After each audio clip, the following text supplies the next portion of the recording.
neke 4 stvari koje bi svako trebao da negde zapamti s ovog predavanja.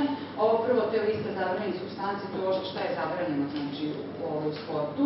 Procedura doping kontrole po vama treba da bude poznata zbog toga što ćete biti u prazni sportisti ili prosto vi ćete prilice da prisustujete doping kontroli.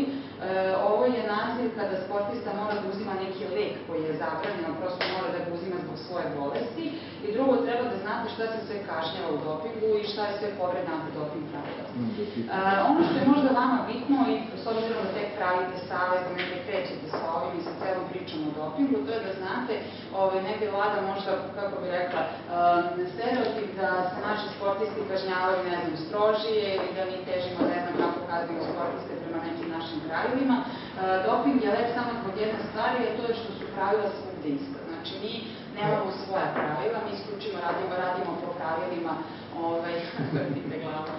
Pravila su svugde ista. Svako ko je potpisnik Srpske antidoping agencije i ko je prihvatio ovaj Srpski antidoping kodeks, sve te federacije i savezi moraju da ga poštuju.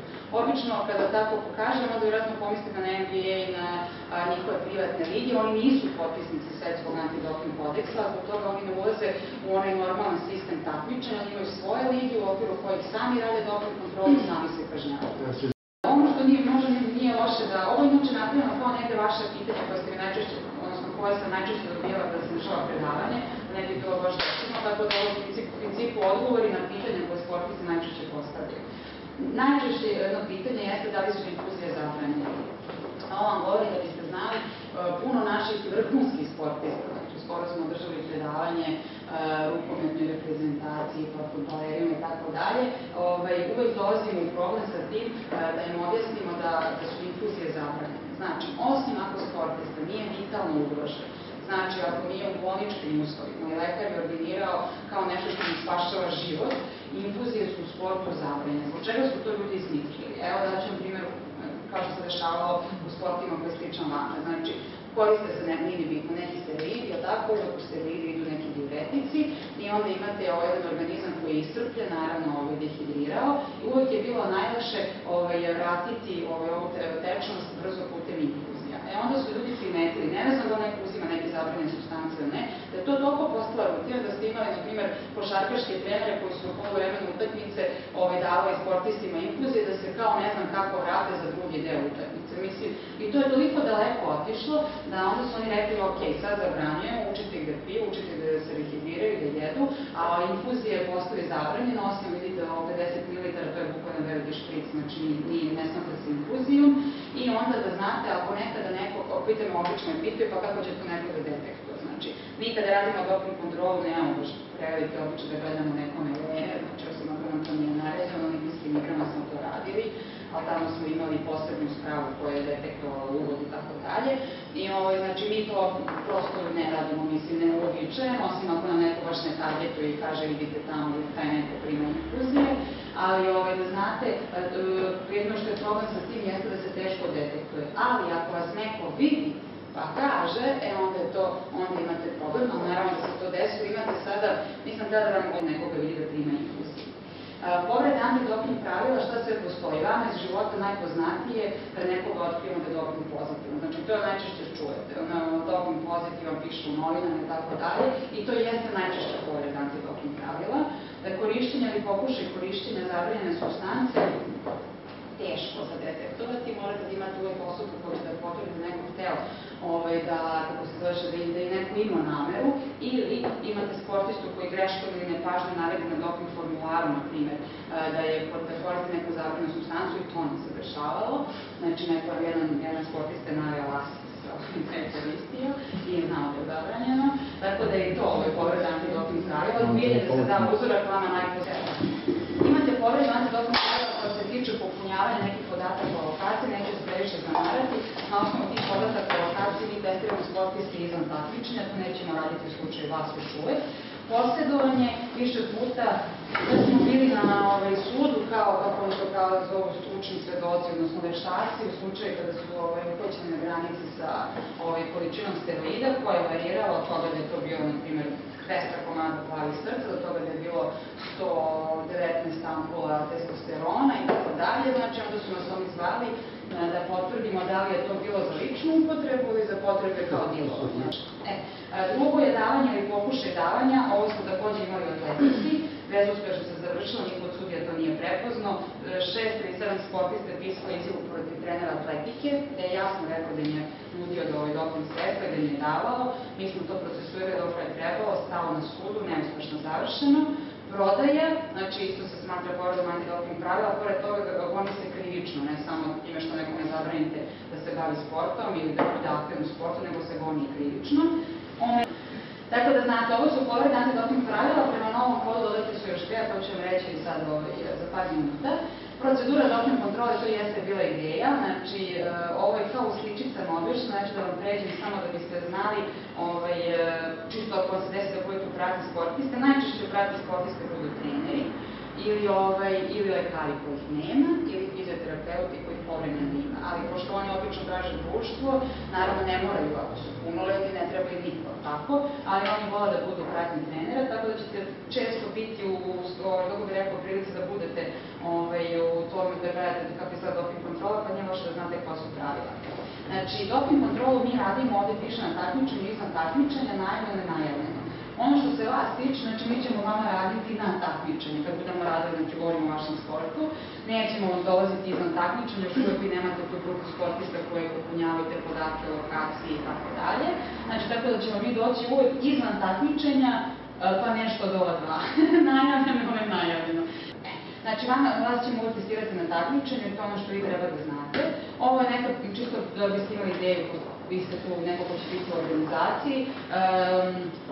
Kako treba da izgleda doping stanica? Totalno je nebitno. To je uvek jedna prostorija u kojoj imate stolice i da imate blizu toalet. Znači, poželjno da to bude blizu, kako oni kažu, borilišta, mesta gde se održava borba, takmičenje i tako dalje, pošto to jeste ideja da što brže sportista dođe, da ga niko ne ometa, da ga vi brzo sprovedete i treba da budu kao odvojeno, da ima kao čekaonicu u kojima oni sede čekaju u idealnim uslovima, kao što sam imala prilike da gledam, to je televizor, frižider sa pićem, pa onda se raspomotite i tako dalje, mislim da ste u svojoj sobi, posebna soba u kojoj se to pretače urina tako i radi procedura i ono da sportista daje uzor. Tako da ovo je idealno, znači ja, pošto, kako bih rekla, toliko to može da se improvizu do toga da mi radimo doping kontrolu, na primjer, ice climbingu, to je ono penjanje na veštačke stene, tako ledne stene, tako da ima toliko da radim doping kontrolu na minus 18, poljski WC, mislim, tako da, kako bih vam rekla, bitno da ispuštujete ono što je srž antidoping procedura, to je da taj urin bude onaj urin od sportista, da on ostane intaktan i preskan u bočice kako treba i to je ono što vas najviše zanima, da li će biti 2 sobe, 1 soba, mi nikad ne primamo problem oko toga, samo da znate. Ko sme da uđe u sobu za doping kontrolu, gde se odvija procedura, da znate, znači mi kao doping kontrolori, osobe koje prate sportistu od trenutka kad se obavesti doping kontroli, to ću vam reći, sportista, prati od sportiste. Obavezno, znači puno federacija sve više i više insistira na tome da sportista ima pratioce. Zašto? Zbog problema koji se dešavaju, kao u slučaju Viktor rekla, kazala, pa nemate treće lice i tako dalje. Znači, kad god ima prilika, nije loše da sportista bude u pratnji trenera ili nekoga i naravno kad imate problem internacionalnog takmičenja, može da bude i neko ko je prevodilac. Kako sportistu obavestite, znači ovo smo mi na atletici, ali nebitno, znači samo doping kontroler koji je jasno markiran, znači ima neku legitimaciju ili prosto kada on gleda svi znaju ko je on priđe sportisti nakon završene, u vašem slučaju nakon završenog meča, kada je on završio sve što treba, nikako pre, i onda ga obaveštava o tome da je izabran za doping kontrolu, da će to biti najčešće doping kontrola urina, nekada bude i krv, i to jasno izgovori, predstavi se jasno i bude siguran da sportista razumeo. U protivnom, sportista koji to nije razumeo, nonšalantno može da ode i da kaže ja nemam pojma šta mi je rekao, nešto mi je rekao dopingom, i tako mi se dešavalo, ali nisam razumeo. Tako da znate, da bi vi bili sigurni da sportista razume šta smo mu rekli, on potpisuje, kako se zove jedan papir, evo ovde vidite, i ona potpisuje, i ovde on potpisuje, to se zove notifikacija, to je znači da smo sportistu obavestili o doping kontroli. Posle tog potpisivanja, ako se ne pojavi, dobija 2 godine. Šta god da uradi, da ga nema, dobija 2 godine. Znači, njegova je dužnost kao sportiste, kad je to potpisao i razumela da je izabran doping kontrola, da dođe. Znači, kada sportista u principu, kada ga uvese doping kontrole, odmah dolaze u doping stanicu i to jeste poenta, uvek morate da ga legitimiše, da čak makar to bio i vama najpoznatiji sportista. Znači, od trenutka kad nekome kaže da izabere za doping kontrolu, vi bukvalno mu se ne skidate strah. Znači, vi ste sa njim svugde, gledate samo da budete manje vidljivi, znači ne idete baš kad vam daje izjave, kad idete u prvi plan sa njim, vi se povučete, tako da često vidite na nekim velikim takmičenjima sportistu i jednu osobu koja stoji obično s nekom fasciknom, kako se zaše pozadu i čeka sportistu, znači to smo mi, to je jedna lepota našega posla što imamo privilegiju da radimo sa najboljim sportistima i eto da budemo kad su oni najsrećniji, kako to već ide, da slavimo sa njima, ali u principu vi ste non stop u njegu, dok ne dovedete u doping stanicu, non stop, on nijednog trenutka ne može da bude zbog 1001 stvari, fizičke manipulacije, menjanja postavljena katetera što se dešavalo, menjanja urina, korišćenja nekih praškova i tako dalje, znači isključivo radi fizičke manipulacije neko mora da bude na oku vama dok ne dođe u doping stanicu. Kada dođe u doping stanicu, oni piju najjednostavniju vodu i mi čekamo da piške. To je najjednostavniji opis dopinške procedure, nema ništa komplikovanije, oni piju, ne treba dati sportiste da pije više od 2 litre ili 2,5, zato što će imati mnogo razređen urin i onda mi ne možemo da testiramo taj urin. Znači, svako ko popije 2 litre vode mora da da uzorak, nego je to pitanje mentalno. Znači, imate prosto pitanje, neko ne može da piške dok ga neko gleda i to je isključivo taj problem. Nikako nije problem, neko ima problem da da uzorak ili da da urin ako popije 2 litre tečnosti, to ne postoji. Znači, to mora da nekom trenutku mora da mu se ide u WC i jedino je mentalni problem da neko zna da neko treba da ga gleda, stres, prva doping kontrola i čekanje. Ja sam najduže čekala, na primjer, 6 sati, 7, a kolega najduže čekao 14 sati. Sportista na doping kontroli sve radi sam. To znači, sam bira ove čašice u koje piški, znači bukvalno sve radi sam, zbog toga da ne bi kasnije bilo da nešto bilo, a dešavalo se na rukama doping kontrolora koji je pipao tu čašicu i tako dalje, svašta je bilo obrana sportista, tako da znate da u principu on ide, bira jednu ovakvu čašicu koja je vrlo prosta, odlazi u WC, pere ruke samo sa vodom, ne sa sapunom, sapun, malo parče sapuna, držali smo skoro predavanje na tretici, parče sapuna koja stane bukvalno pod nokac je dovoljno da razgradi u urinu skoro sve proteine koji postoje. Tako da zabranjen sapun, znači nema pranja ruku i onda mi obično kada dođemo i sklonimo sve to, da, samo voda i pere se, znači sa vodom se peru ruke i sportista kao kad daje tako uzorak kad doće da na urin analizu, normalno piški, treba da piški 90 ml u pratnji sportista. Znači, mi smo svi, u pratnji i doping kontrolora. Mi smo svi lekari, tako da mi nemamo taj problem. Najveći problem je da u stvari gledate sportistu dok daje uzorak. Po pravilu, znači, kod vas u sportu, znači, tako je najviše muškaraca, spuštaju se trenerke što god da nosite do kolena, zavraću se rukavi tako da se vide laktovi i središnji deo tela mora da bude vidljiv doping kontrolora. Ne da pilji, ali da bude vidljiv, tako. Tako da potrebno da se vidi da tu ne postoje neke kesice urina koje su zalepljene, što se dešavalo i nama, kod nas, opet atletika, i tako dalje. Tako da sa ženama je lakše, znači mi prosto i kada devojke se skinu nemamo problem, znači mi vidimo sve to pred nama dok pište, tako sa muškarcima zbog okretanja mogućnosti manipulacije, puno njih samo okrene sve i ne želi ništa kao neće da stoji. Onda imate idealno WC za doping kontrolu koji ima ogledala, tako da je totalno sve jedno. Imate celu stranu u ogledalima oblepljenu gde u stvari reći šolje, onda vas vole i svi vidite ga u ogledalu, to može da radi šta želi. Tako da znate da je, to je najneprijatniji razno deo doping kontrole svima. Znači, to je sportistima najveći problem i zbog toga ne mogu da pišti, neko da ih gleda, to im je, eto, tako, problem im je mentalni i zbog toga najčešće i čekamo koliko čekamo, tako da znate. Ali uvijek je u pravu, ne postoji način da bude drugačije.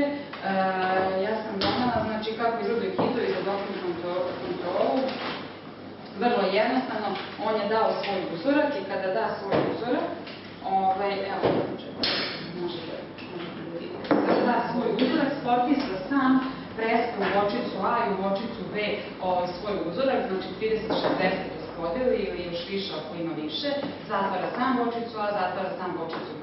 Znate po čemu su te bočice? Pada na pamet.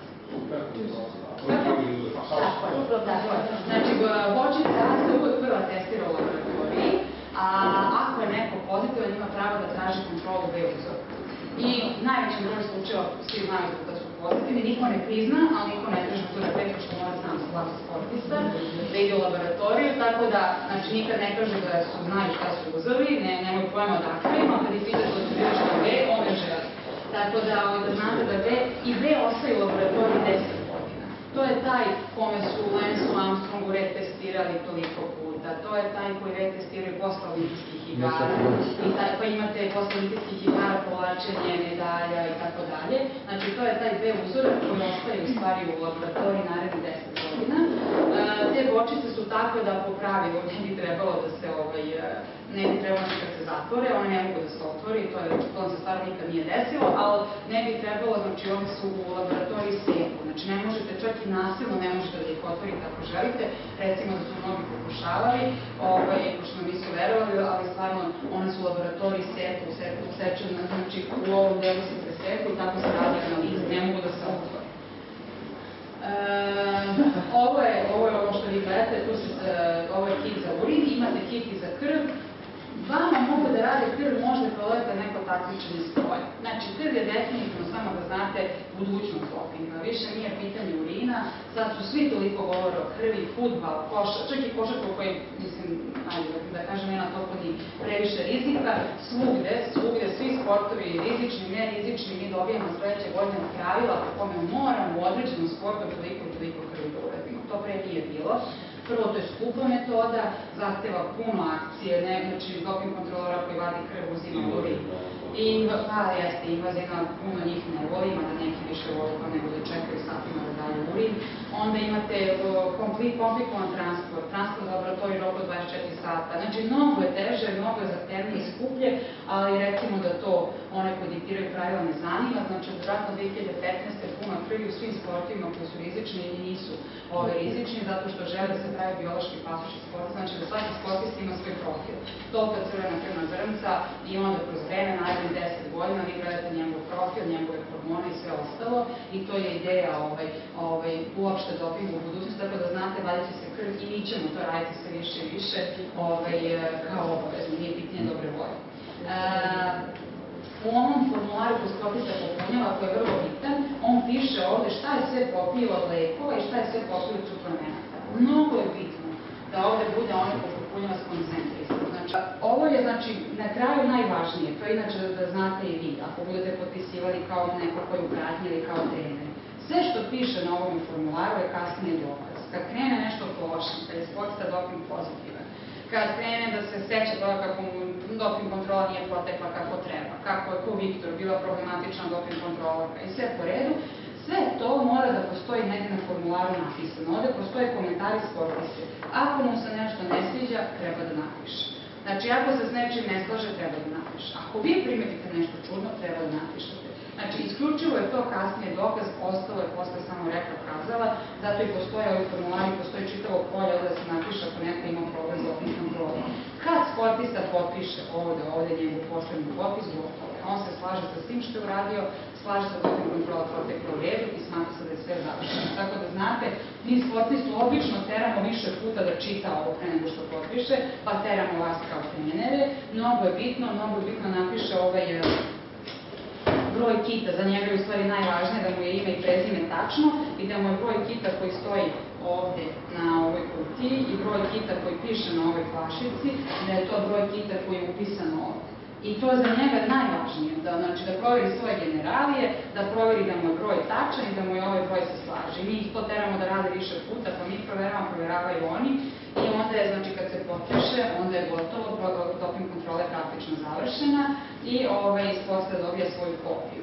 Terapeutsko izuzeće je još jedna informacija koja je potrebna kada sportista uzima neke lekove koji su zabranjeni, nalaze se na listi zabranjenih supstanci, on traži da mu se odobri terapeutsko izuzeće. Da ne biste vi mislili o tome, na sajtu Antidoping agencije postoji ovaj formular, popuni se, u roku od 1 minute, u roku od 1 dana, izvinite, ja odgovaram, meni stiže u roku od 1 2 minute, znači ja odgovaram na to. Napravili smo namerno da me ne bi zvali telefonom, slali poruke, imali smo problem, zbog toga smo napravili, da sportista je rekao da sam ja rekla da može, ja sam ne sjećam da me ikada zvao i ostalo je rekla kazala, tad više to ne radimo, nego popune ovaj formular, ja im odgovorim da je nešto dozvoljeno ili da nije, lekovi koji uzimaju za prehladu, dufen, diklofen i tako dalje, sve što je dozvoljeno, ali se sportisti plaše da pitaju. I koje su to bolesti? Evo, kao što vidite, ovo su sve bolesti za koje se traži to terapeutsko izuzeće. Vama najpoznatije jesu povrede sportista zbog kojih oni traže da piju ove kortikosteroide i zbog toga nama najčešće prijavljuju to. Ili ako ima neke alergijske reakcije, opet moraju da prime kortikosteroide. Znači, lekovi koji se idu pod grupom kortikosteroida su najčešće ono po čega naši sportisti traže odobrenje. Ali imali smo sportiste koji su imali ovaj muški hipogonadizam, paraolimpijski sport, pa smo uspeli da dobijemo tu terapeutsko izuzeće, imamo sportiste koji imaju astmu, imamo sportiste koji imaju dijabetes, imamo sportiste koji imaju bolesti creva, imali smo sportistkinju koja je transplantirala bubreg, znači svi su oni zbog ovih supstanci koje se nalaze ovde, a koje su zabranjene, moraju da traže da im se odobre da ih uzimaju. Znači insulin zabranjen, diuretici zabranjeni, hormon rasta i sve tako dalje. I to je ogromna medicinska dokumentacija, komplikovana, pogotovo što to proverava kasnije posle mene i federacija i Srpska Antidoping, tako da uopšte nije lako nekome odobriti. I ja ću samo da vam pretrčim preko ovoga, ovo je napravljeno za sportiste kao animacija, vama ne moram da radim to, nego samo da znate. Kad sportista ode kod lekara, znači ovo vam govorim da biste vi znali, i on mu prepiše nešto što je zabranjeno. Taj lekar najčešće nema pojma šta je zabranjeno. Niti ima pojma da postoje lista zabranjenih supstanci, niti zna da sportista ima nešto zabranjeno. Ako imate sportistu koji uzima neko leko, znate sportistu da ima astmu, ima nešto, pitajte ga šta pije, neka se nama obrati. I on kad se obrati nama, ako je to stvarno zabranjeno, on ima pravo da se leči, niko to ne može da mu zabrani, samo je potrebno da nam da dovoljnu dokumentaciju, da mi damo doktorima koji onda to razmotre i kažu ok, odobrano, nema problema, dečko ima astmu, neka koristi lekove ili ima dijabetes, nikakvih problema nema, ja unesem u jednu bazu podatak i mene kasnije provere da li sam to dobro uradila, više instanca od mene. Da li sportista može da bude kriv ako uzima neke suplemente koji su kontaminirani? Vama poznato, veliki broj studija se bavio time suplementi do toga da čak i neki vitamini i minerali bili kontaminirani namerno od strane proizvođača. Znači, nažalost, kad se to desi sportiste, uvek je sportista kriv. Znači, u pravilu dopinga, to je jedno, da kažem, pravilo koje niko ne voli, a to je da je sportista uvek kriv. I onda vi imate, opet na našem sajtu, ako neko želi da ne rizikuje, popunite mišljenje, napišite koji suplement sportista pije, ja ću da odgovorim da li se u sastavu, znači u onome što piše na kutiji nalazi zabranjena supstanca. Šta je unutra, ne mogu da vam kažem, jer to niko ne zna, osim laboratorije koja bi to testirala. I ono što je vama bitno da vidite koliko je to u stvari realno, imate veliku studiju koju dan danas citiramo, iako je bila pre 10 godina, a to je studija koju radio Olimpijski komitet, Međunarodni olimpijski komitet koji je testirao, ako što vidite, 600 suplemenata, 13 zemalja, i vidjet ćete ono što je bilo strašno, to je da je 15% suplemenata je bilo kontaminirano. Znači, 15% suplemenata od sve te gomile je imalo u sebi najčešće anabolike, pa imate vitamin C, imate čuvano vitamin C šumeći koji je sebi pisalo da ima neke prohormone, naravno imali steroide, tako, onda imate različite prohormone, evo piše ima u sebi parabolan, opet steroide, i na kraju imate ono što sam ja ostavila na naš sajt, da to je kompanija koja proizvodi suplemente priznala da je dodavala anabolik radi bolje prodaje. Znači, to se standardno radi, tako je Tribus stekao svoju slavu i to svi živi znaju, najčešće je bio kontaminiran sa nekim steroidima, to zna i Alan, o tome smo pričali na našim seminarima, tako da znate, postoji ideja prodavaca da ovo radi, znači znaju zbog čega to radi. Najpoznatiji stimulans koji trpaju suplemente, to je ovaj metilheksonamin i mi smo imali do sada 4 sportista pozitivno. Najčešće ide sa nekim fat burnerima, topliocima masti, energy boosterima. A pseudoefedrin je tu na toj listi? Zabranjen. Evo, isto zabranjen. Aspirin, šumeći, defino zabranjen, pošto sebi ima aspirin, šumeći ima i tako, ima aspirin kompas koji ima pseudoefedrin takođe. Da, to je zabranjen na takmičenju. Znači, treba ga uzeti ako se uzima izvan takmičenja ili da se prestane 48 sati pre takmičenja. Metilheksonamin, kao što vidite, 50% svih stimulansa pripada njemu, znači velika, kako bi rekla, ideja trgovaca, oni koji pravi suplemente da kontaminiraju svojim stimulansom, su to uvek oni suplementi koji kasnije idu kao odlični, rade posao, dižu i tako dalje, tako da znate da postoji opasnost, ne bude uopšte deklarisan, znači ne bude uopšte u nazivu suplementa. Često me pitate na predavanju da li je kofein dozvoljen ili zabranjen. Kofein nije dozvoljen, da znate. Sportista ne može da bude pozitivan na kofein. Koliko god da popije Red Bullova, kafa, espresa i ostalo, ovo se samo meri u urinu, ne postoji doping pozitivno nalaz na kofein. Ovo su, znači, ovaj tema koji govori o tome da sportista, čak i ako uzima neki lek, može da bude doping pozitivno ako taj lek nije bio prijavljen. I ovo je nama najpoznatiji sportista koji je uzimao lek za visok pritisak. Da znate, dečko je imao visok pritisak, lekari su mu prepisali da uzima lek za visok pritisak. I mi smo, kako to bio u životu, testirali 2 puta za redom, 2 puta je bio pozitivan, i se dobio 4 godine suspenzije, mi smo kaznili lekari kao jedina agencija uopšte u regionu.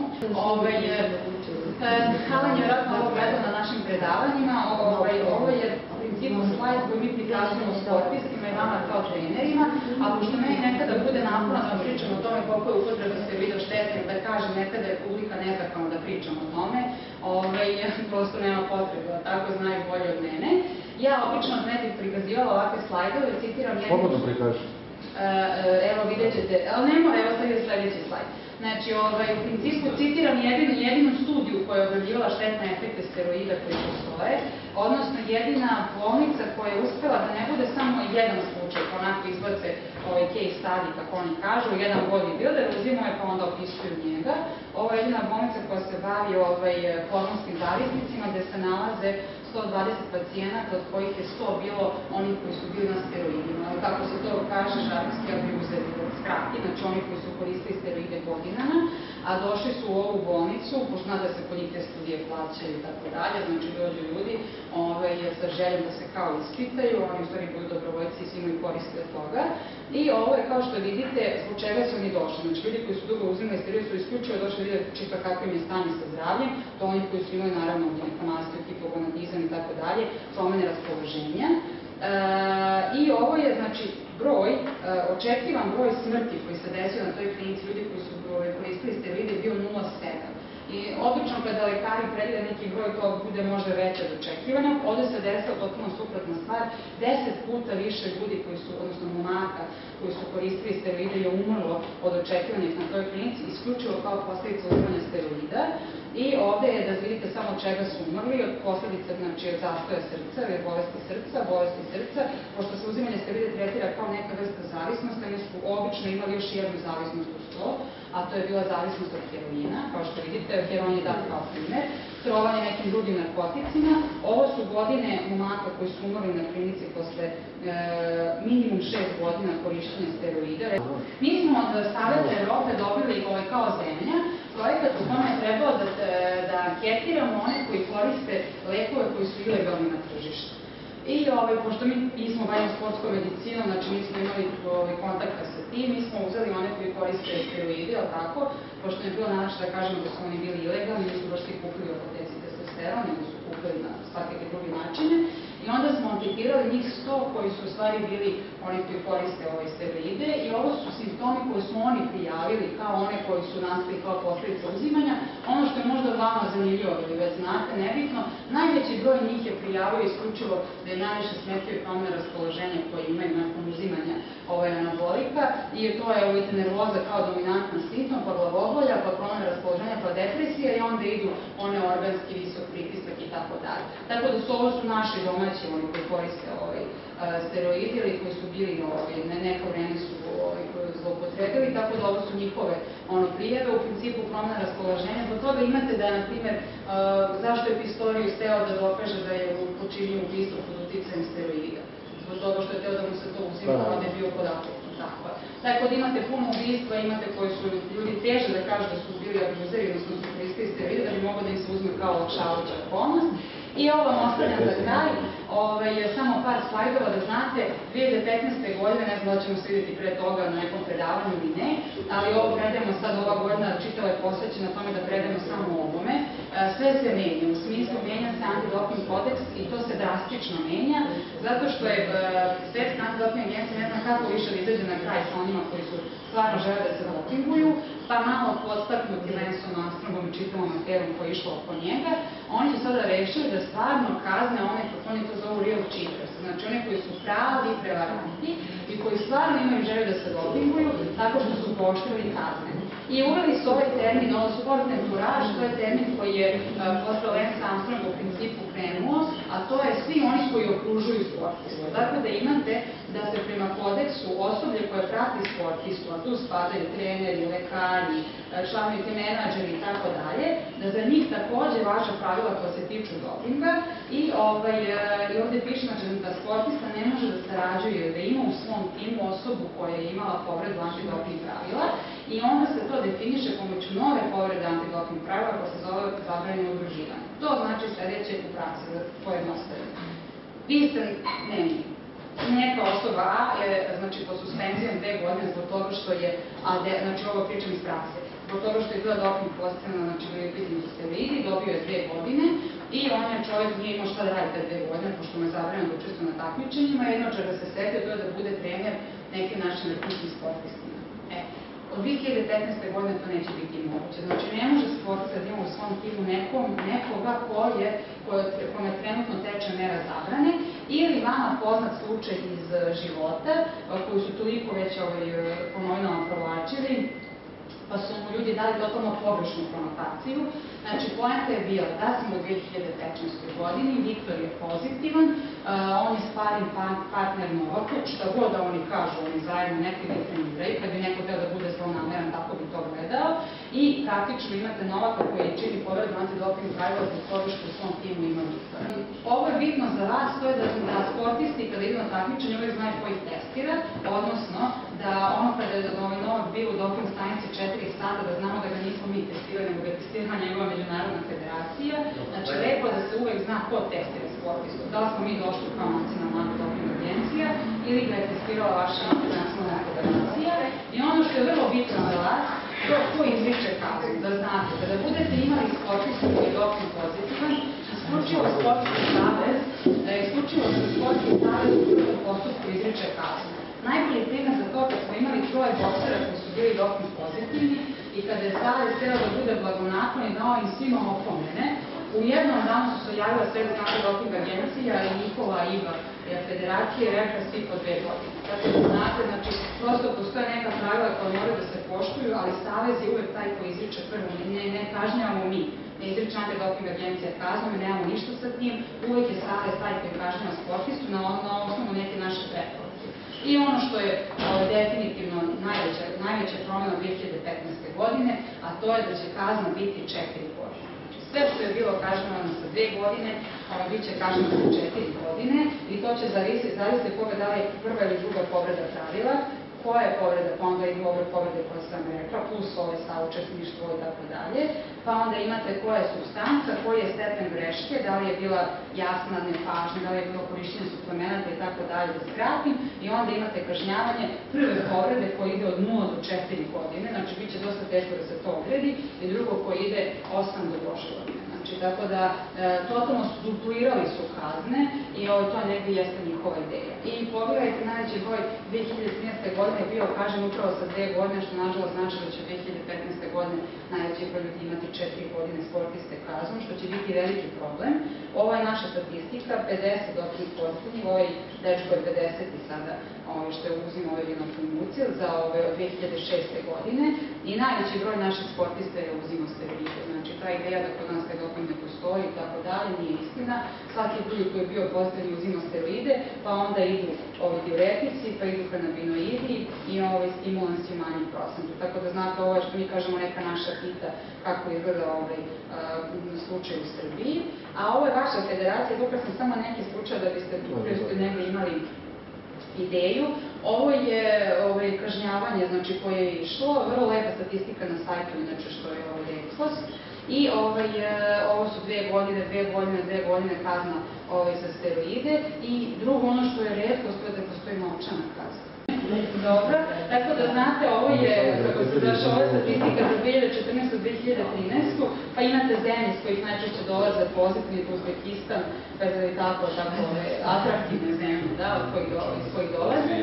Da, a ono što ćete vi da popunjavate, to je još smo ja vam pričali, od 2013. godine, kada postojite kao savez definitivno krene takmičenje, morate da se popunjava koliko je bilo testiranja, muškarci, žene, znači kod vas će biti uvek na takmičenju, ako neko ne je možda tako bio pozitivan, naš je bio pozitivan, koji laboratorij išao. Znači svaki savez to mora da podnosi kao izveštaj, ti to znaš, i evo znaš. I ovo je statistika jedne svetske baze koja prate. Najveći broj doping postaja u vašem sportu je bio, možda neko veliko takmičenje bilo, ne znam šta je to, do 2010. i 2011. Znači definitivno tad su imali skoro 70, govori na svetskom nivou. Obično prati neko veliko takmičenje i ovo su supstance na koje su bili pozitivni. Znači najveći broj ipak jesu steroidi, evo neki koji je koristio kanabis, drugi u replici, to je neka statistika nažalost koja ide i u vašem sportu, pa da znate. I ovo je, ako bilo šta od ovih informacija treba, bilo kakav naš kontakt, imate na sajtu, naš sajt je dosta, kako rekla, updatovan, kačimo neke silne vesti, da smo držali ovo predavanje će biti okačeno i tako dalje, to nam je obaveza, tako da znate šta god da vas zanima, sve ovo što sam pričala se praktično nalazi tamo.